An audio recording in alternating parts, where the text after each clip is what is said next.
नमस्कार मित्राणि शुभपराह्नं सम्प्रति वयं महाकविकालिदासस्य जीवनचरित्रं पुनश्च तस्य कृतीनां विषये अपि चर्चां कुर्मः। काण्ट्राक्ट् टीचर् 20-21 वर्षस्य ये संस्कृतविद्यार्थिनः सन्ति तेषु केचन मां दूरवाणीं कृत्वा पुनश्च कामेण्ट् मध्ये उक्तवन्तः संस्कृतसाहित्यक्षेत्रे कवीनाम् अवदानं सन्दर्भे किञ्चित् वीडियो आनयन्तु इति। अतः तेषां कृते अद्य वयं संस्कृत शिक्षा क्षेत्रे संस्कृत साहित्य क्षेत्रे संस्कृत कवीनां दानं सन्दर्भे वीडियो आनीतवन्तः। तेषाम् इतोपि निवेदनम् आसीत् ये कवयः सन्ति तेषां का कृतिः अस्ति पुनश्च कृतीनां सन्दर्भे अपि किञ्चित् सामान्यचर्चा भवतु। यत्र नायकः कः अस्ति नायिका का अस्ति पुनश्च अयं नाटकः कस्मात् सन्दर्भात् अस्ति एतेषु सर्वेषु विषयेषु अपि सामान्यरूपेण चर्चां कुर्वन्तु इति। अतः अद्य वयम् अत्र महाकविकालिदासस्य जीवनचरित्रं सामान्यरूपेण जानीमः। अलङ्कार छन्द इत्यादि विषये चर्चां कुर्मः। तस्य उपाधीनां विषये अपि चर्चां कुर्मः। पुनश्च तस्य प्रत्येककृतिविषये अपि सामान्यरूपेण अपि चर्चां कुर्मः। यथा विगतवर्षेषु अपि कदाचित् कस्यचित् नाटकसन्दर्भात् तत्र कः नायकः अस्ति अथवा नायिका अस्ति इत्यादि विषये अपि चर्चाम् अत्र कुर्मः। तर्हि प्रारम्भं कुर्मः इदानीम्। अद्य एव सायङ्काले 6:30 ये काण्ट्राक्ट् टीचर् निमित्तं सिद्धतां कुर्वन्ति तेषां कृते इतोपि एकं मोक् टेस्ट् अस्ति।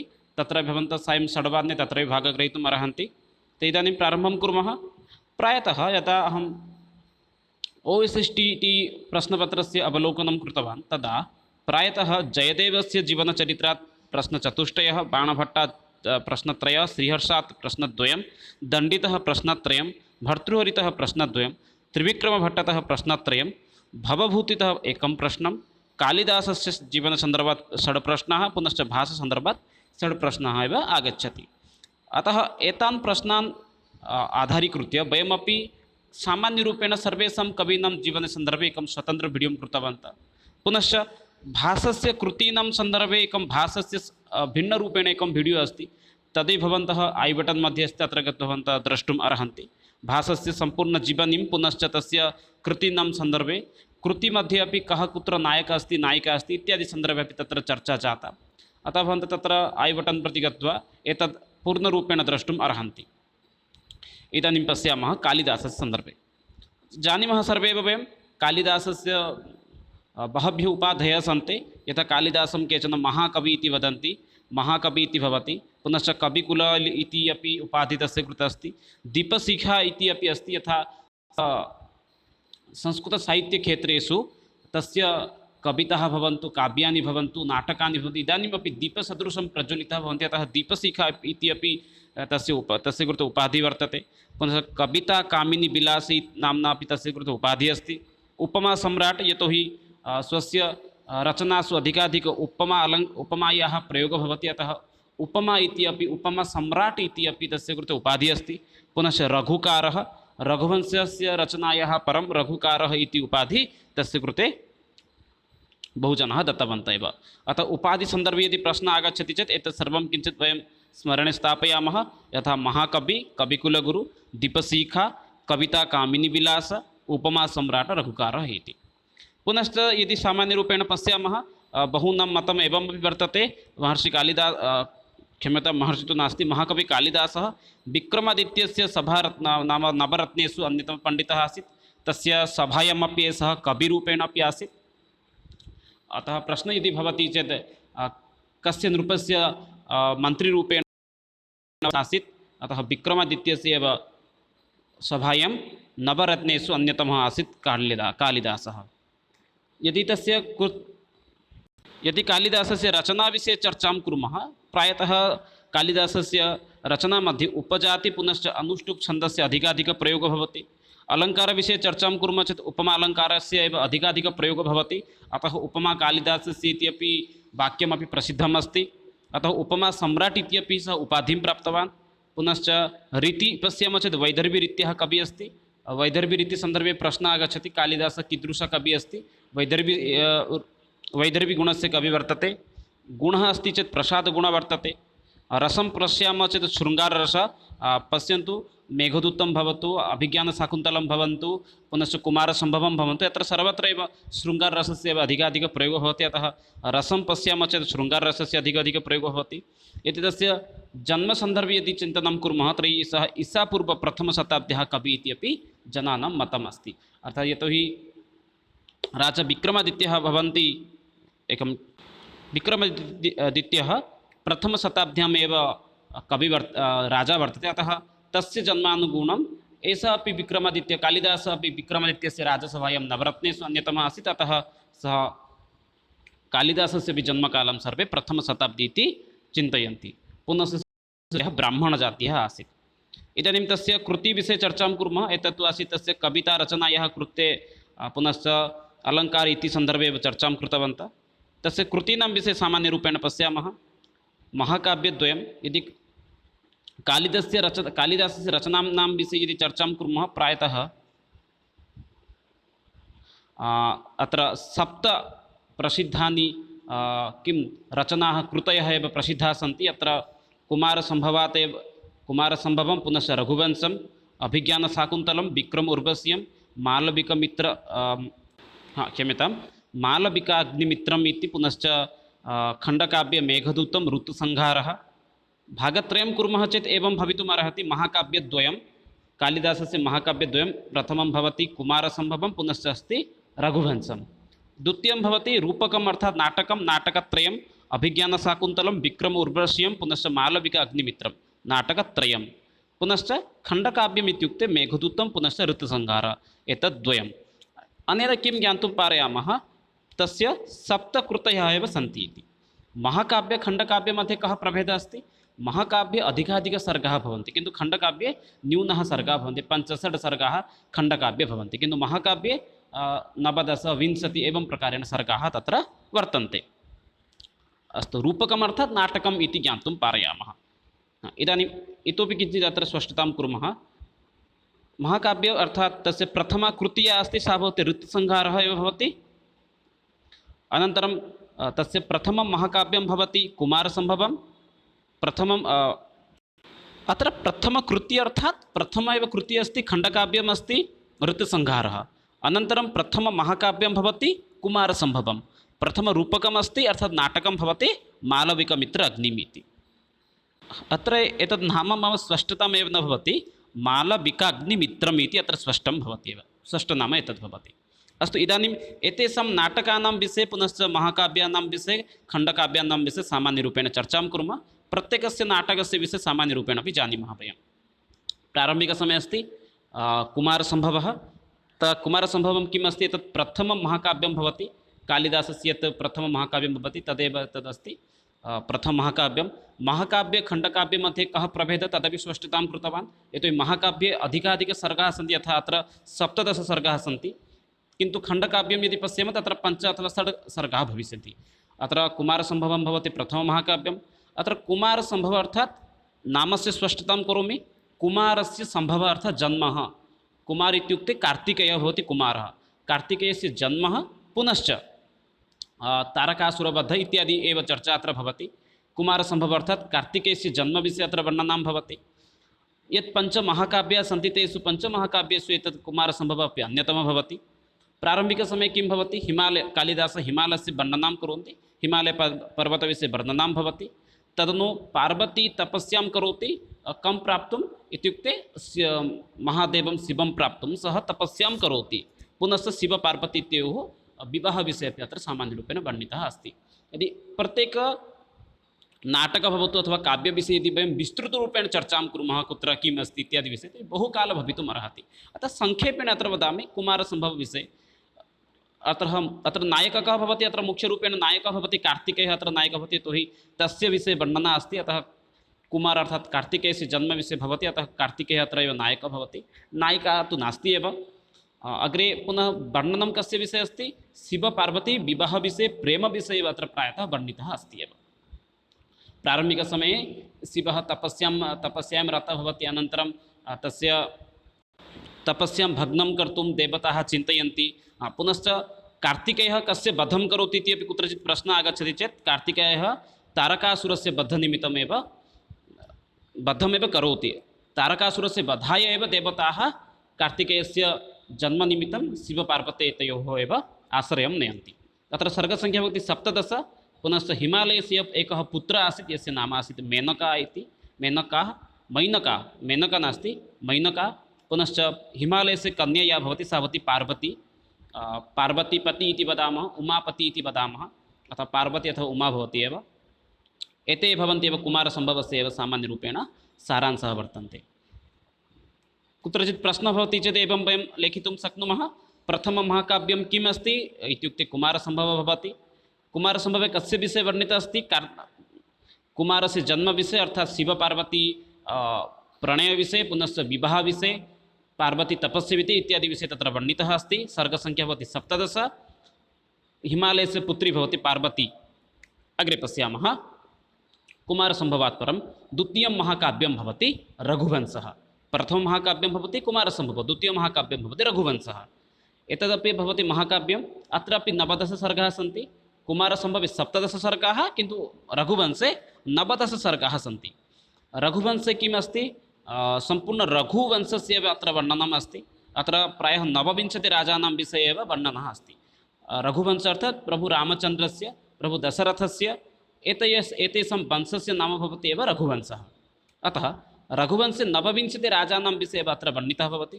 केषुचित् स्थानेषु अपि 31 अपि लिखितं भवति। प्रश्नः कदापि उभयोः न आगच्छति। अतः प्रश्नः एवं पृच्छति, रघुवंशे कति राजानां विषये वर्णितः अस्ति? विकल्पः तु कदाचित् 29 भविष्यति, अन्यथा 31 भविष्यति, किन्तु बहुत्र 29 इति एव लिखितं भवति। अग्रे पश्यामः। रघुवंशस्य यः राजा भवति सः भवति, प्रथमराजा भवति दिलीपः। पुनश्च अन्तिमः यः राजा अस्ति सः भवति अग्निवर्णः इति। विषयः किम् अस्ति? राजा दिलीपस्य पत्नी भवति सुदक्षिणा। एतयोः पुत्रः न भवति। अतः एते वसिष्ठऋषेः आदेशानुसारं नन्दिनी धेनुः एव सेवां ते आरम्भं कुर्वन्ति। एकस्मिन् समये नन्दिनी वनं प्रति अटनाय गच्छति। तत्र तेन सह राजा दिलीपः अपि भवति। तत्र सः किं करोति? एकः सिंहः नन्दिनीं भक्तुम् इच्छति। तस्मिन् काले राजा दिलीपः स्वशरीरं परित्यक्त्वा एव नन्दिनी रक्षां कर्तुम् इच्छति। तदा एव नन्दिनी धेनुः तस्य कृते अर्थात् दिलीपस्य कृते आशीर्वादं ददाति। नन्दिनीः सेवाकारणात् एव राजा रघुः जन्म भवति। राजा रघुः सम्पूर्णरूपेण पराक्रमशाली राजा आसीत्, महान् राजा आसीत्। रघुवंशस्य महान् राजा एव वर्तते राजा रघुः। अतः तस्य नाम्ना एव रघुवंश इति अत्र प्रसिद्धं भवति। पुनश्च अग्रे पुनः पश्यामः। रघुवंशस्यपि इतोपि अन्य नाम भवति इक्ष्वाकुवंशः। प्रारम्भिकसमये प्रथमतः अष्टमपर्यन्तं केवलं रघु पुनश्च दिलीपः रघु एतेषां विषये वर्णनं भवति। अनन्तरं राजा दशरथः रामचन्द्र एतेषां विषये वर्णनं भवति। एतदस्ति सामान्यरूपेण रघुवंशसन्दर्भे। नायकः इति कः अस्ति रघुवंशे इत्युक्ते 29 राजा एव अत्र नायकाः सन्ति। अत्र केवलं वक्तुं न पारयामः। रघुवंश इति स्थापनस्य कारणं किं? राजा रघुः विषये यतोहि अत्र वर्णितः अस्ति, अतः अत्र रघुवंश इति स्थापितमस्ति। रघुवंशं भवति महाकाव्यं। 19 सर्गाः सन्ति। रघुवंशे जातानां 29 राजानां विषये अत्र वर्णितः भवति। प्रथमराजा कः अस्ति? दिलीपः। पुनश्च अन्तिमराजा अस्ति अग्निवर्णः। राजा दिलीपस्य पत्नी का अस्ति? सुदक्षिणा। एते सेवां कुर्वन्ति, नन्दिनीधेनुः सेवा कुर्वन्ति वसिष्ठऋषेः आदेशानुसारं। दिलीपस्य पुत्रः भवति रघुः। रघुवंशस्य इतोपि अपरं नाम भवति इक्ष्वाकुवंशः इति। इदानीं रघुवंशस्य राजानां विषये सामान्यरूपेण अत्र अहं 29 राजानाम् अत्र नाम अत्र स्थापितवान्। प्रथमराजा दिलीपः, अनन्तरं रघु, अज, चतुर्थराजा भवति दशरथ, पञ्चमराजा भवति रामचन्द्रः। पुनः रामस्य पुत्रः कुशः, अतिथेः पुत्रः निषदः, नळ, नभ, पुण्डरीक, क्षेमधन्वा, देवानिक, अहिनगु, परिपात्र, शील, उन्नाभ, वज्रनाभ, शङ्खण, पुनश्च व्युषिताश्च, पुनश्च विश्वसः, हिरण्याभ, कौसल्य, बहिष्ठ, पुत्र, पुष्य, ध्रुवसन्धि, सुदर्शन, अग्निमित्र। इमे एव भवन्ति 29 राजाः नृपः। कदाचित् एतस्मात् सन्दर्भात् अपि प्रश्नः भवितुम् अर्हति, यथा रघुवंशस्य अन्तिमराजा कः अथवा प्रथमराजा कः इति भवितुम् अर्हति। तद्वयमासीत् एव महाकाव्यसन्दर्भात्, यत्र कुमारसम्भवं पुनश्च रघुवंशविषये वयं चर्चां कृतवन्तः। इदानीं नाटकसन्दर्भे पश्यामः। कालिदासस्य सर्वश्रेष्ठा कृति का इति यदि पृच्छति चेत् तत्र वयं वक्तुं शक्नुमः अभिज्ञानशाकुन्तलम्। अभिज्ञानशाकुन्तलं भवति कालिदासस्य सर्व उत्कृष्टकृतिः भवति। एतत् प्रसिद्धं नाटकं भवति। पुनश्च एतत् अभिज्ञानशाकुन्तलं प्रायः सर्वासु भारतीयभाषासु पुनश्च वैदेशिकभाषासु अपि एतत् अनुवादम् अभवत्। नाटककारणात् अपि कालिदासः विश्वे अपि प्रसिद्धः भवति। अतः केचन जनाः कालिदासं शेक्स्पियर् इत्यपि वदन्ति, भारतस्य शेक्स्पियर् इत्यपि वदन्ति। अभिज्ञानशाकुन्तलं नाटकः महाभारतस्य आदिपर्वसन्दर्भात् एव अत्र वर्णितः अस्ति।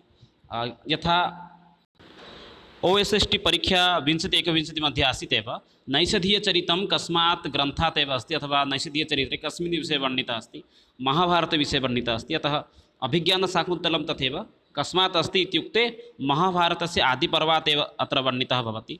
अत्र नायकः यः भवति सः दुष्यन्तः भवति, पुनश्च अत्र नायिका भवति शकुन्तला। प्रश्नः अपि आसीत् 2021 OSST मध्ये, शकुन्तलायाः मातुः नाम किं? मेनका भवति शकुन्तलायाः मातुः नाम। अत्र किम् अस्ति, मेनका एका अप्सरा अस्ति, तस्मात् गर्भात् एव शकुन्तलायाः जन्म भवति। तस्य लालनं पालनं कणु ऋषि एव स्वस्य आश्रमे करोति। अनन्तरं राजा दुष्यन्तेन सह अस्य प्रणयः भवति, प्रणयात् परं विवाहः भवति, गन्धर्वविवाहः भवति, पुनश्च विवाहात् परं भवति विरह अर्थात् विच्छेदः भवति। पुनश्च यदा विच्छेदात् परं पुनः यदा शकुन्तला दुष्यन्तं निकषा गच्छति, तत्र पुनः दुष्यन्तः शकुन्तलां प्रत्याख्यानं करोति, अनन्तरम् अन्ते पुनः मेलनं भवति। अतः एवं प्रकारेण एतत् नाटकम् अस्ति, अत्यन्तप्रसिद्धं नाटकं भवति। अत्रापि एकं लेखः अपि अत्र प्रसिद्धः अस्ति। अत्र चतुर्थ अङ्कस्य दृश्यस्य श्लोकचतुष्टयम् अत्यन्तं रम्यं भवति। अतः एतस्मात् सन्दर्भात् अपि प्रश्नाः भवन्ति। अतः अभिज्ञानशाकुन्तलं विषये पुनः किञ्चित् चर्चां कुर्मः। अभिज्ञानशाकुन्तलं भवति कालिदासस्य प्रतिष्ठाकृतिः भवति वा प्रसिद्धं नाटकं वर्तते। अयं भागः महाभारतस्य आदिपर्वात् एव गृहीतः अस्ति। अत्र नायकः यः अस्ति सः दुष्यन्तः वर्तते, पुनश्च नायिका अत्र शकुन्तला अस्ति। शकुन्तलायाः माता भवति मेनका, पुनश्च अत्र कण्व ऋषि शकुन्तलायाः लालनं पालनं सर्वं कुर्वन्ति। अभिज्ञानशाकुन्तले किं भवति, प्रारम्भिकसमये प्रणयः भवति दुष्यन्तेन सह शकुन्तलायाः, अनन्तरम् उभयोः विवाहः भवति, गन्धर्वविवाहः भवति, अनन्तरम् उभयोः विरहः भवति, विरहः अर्थात् विच्छेदः भवति। दुष्यन्तः स्वराज्यं प्रति गच्छति, अत्र वने एव शकुन्तला भवति, अतः विच्छेदः भवति। पुनश्च यदा शकुन्तला दुष्यन्तनिकषां गच्छति तदा दुष्यन्तः तं प्रत्याख्यानं करोति, अर्थात् प्रस्तावं न स्वीकरोति। अन्ते उभयोः मेलनं भवति। अतः एवमेव अभिज्ञानशाकुन्तलं नाटके वर्णितः अस्ति। कदाचित् एतस्मिन् विषये बहु विस्तृतरूपेण अपि चर्चां कुर्मः।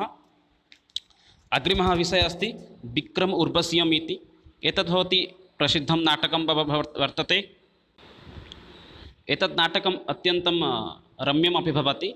रूपकम् अर्थात् नाटकम् इति ज्ञातुं पारयामः। पुनश्च अत्र किम् अस्ति, पञ्च अङ्कात्मक अयं नाटकं भवति। अत्र 5 अङ्काः अत्र सन्ति। पुनश्च अत्र नायकः यः अस्ति सः भवति पुरुरवा राजा अस्ति, पुनश्च अत्र नायिका यः अस्ति सः अस्ति उर्वशी। उभयोः प्रेमविवाहविषये अत्र प्रायतः वर्णितः अस्ति। यः पुरुरवा राजा अस्ति सः चन्द्रवंशीय राजा वर्तते।